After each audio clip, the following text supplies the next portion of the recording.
A Bíblia diz que a contaminação do mundo teve início com a desobediência de Adão e Eva no Jardim do Éden, um evento conhecido como a queda. Acredita-se que por meio desse ato, o pecado entrou no mundo e com o resultado do pecado de Adão, toda a natureza humana foi corrompida. Isso significa que os seres humanos herdam uma propensão inata para pecar, uma condição moral que os afasta de Deus desde o nascimento, ou seja, uma natureza pecaminosa.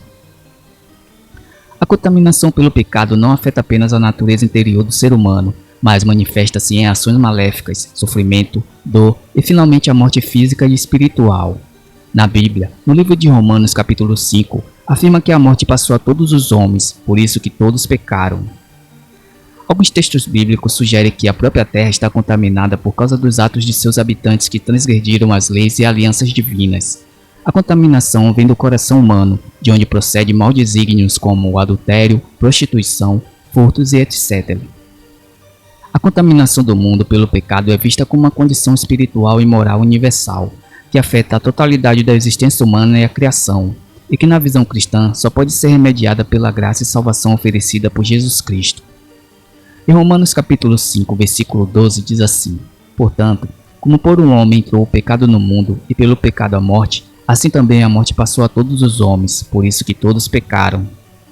A Bíblia diz que apenas uma pessoa na história do mundo que não teve uma natureza pecaminosa, Jesus Cristo.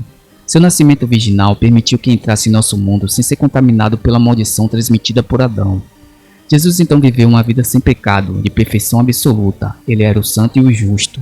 Isso permitiu que Jesus fosse sacrificado na cruz como nosso perfeito substituto, um cordeiro sem defeito e sem mácula. Todo aquele que é nascido de Deus não vive na prática do pecado, pois o que permanece nele é a semente divina. O plano final de Deus para nós é a santificação total quando virmos a Cristo. Jesus oferece vida a todos os que estão amarrados pela carne corrupta. Aqueles que são nascidos de novo agora têm esta ordem.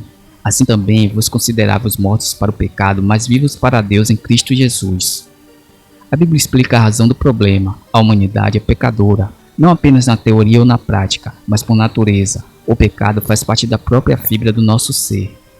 Em Romanos capítulo 5, versículo 17 diz assim: Porque se pela ofensa de um só a morte reinou por esse, muito mais os que recebem a abundância da graça e do dom da justiça reinarão em vida por um só, Jesus Cristo.